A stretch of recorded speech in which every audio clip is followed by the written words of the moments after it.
Oy, kaila ba ka nilusyutan? Siya ang isa sa pinakadato sa Pilipinas. Ika number 11 siya sa pinakadato sa Pilipinas nga naay net worth na $2 billion.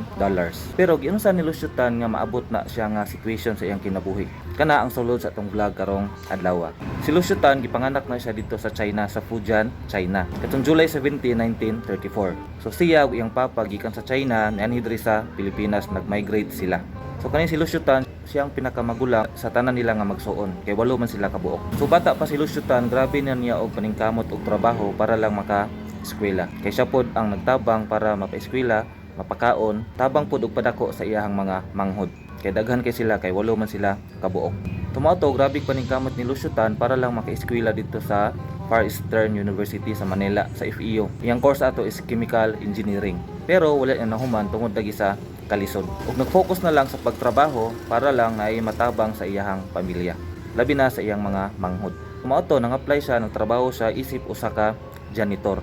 Yes, nahimong janitor si Lusyutan sa unang panahon dito sa usa ka tobacco company sa Manila. Janitor siya pero kugihan gihapon kaayo siya, no? Ug kana siya nakita sa iyahang amo. Motong na promote siya. Ug hantod sa pipila ng mga higayon is himo na pud siya dealer sa tabako. Taas-taas yung experience dito sa iyang gitrabahuan o dito sa tobacco company. So mao na siya dito, nakakaton na siya unsay mga pamagi, unsay mga style, mga technique, mga diskarte sa pagpadagan og ingato nga negosyo. So mao to nagtukod pud siya og kaugalingon katong 1966. So mao to gitawag nga pinakauna niya nga negosyo, ang Fortune Tobacco Corporation.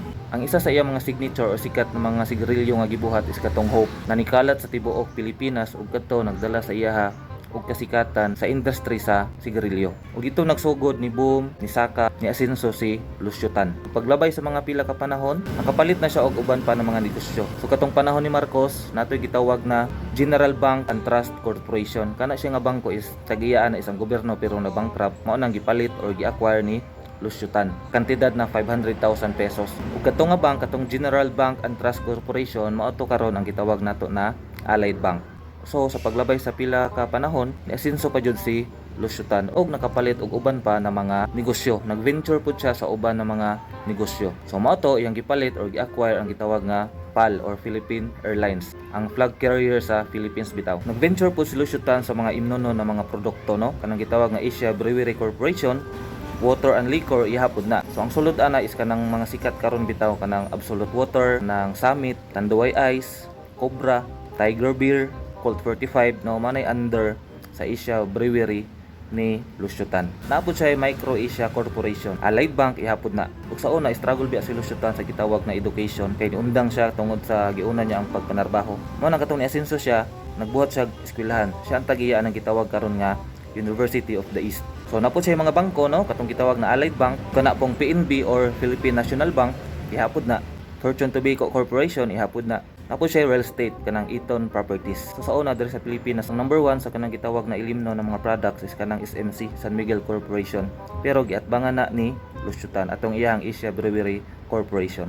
So si Lusyutan dako jud pagtan-aw jud pud sa education, no. Kay sa una naglisod siya og eskwela, manang karon na siya mission o naa siya mga gipangbuhat na magpadala og mga estudyante dito sa China. 1,000 ka mga students every year iyang ginapadala sa China para dito makakaton Chinese language, Chinese history o Chinese culture. Napoy foundation si Lusyutan. Nang gitawag na FUSE, FUSE. Usa man ang FUSE, Foundation for Upgrading Standard Education. Ang goal-an ang foundation is para makatukod og daghan pa nga mga eskwelahan. Sa atong nakita, no, dako kayo sugma si Lusyutan sa kanang gitawag na education, no. Isang pag na sila ng mga businesses, wag gyapon niya kalimti o gikalimtan ang education nga aspect diri sa Pilipinas. So di ta matingala si Lusyutan isa sa mga pinakadato sa Pilipinas. Karon na siya sa ika-11 na pinakadato sa Pilipinas, no. So ang giingon gaina, yang net worth is $2 billion.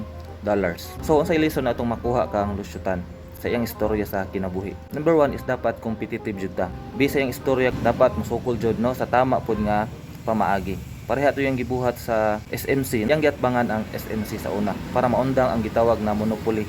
Sa una luoy kayo ang mga customer pumapalit og mga ilimnon, maganto sa kamahal sa presyo, kay ang namaligya o saraman walay ka kompetensya. Pero kadto giatbangan ni Lusyutan. Second lesson is dapat i-grab nato ang mga opportunity na moabot sa tuwa.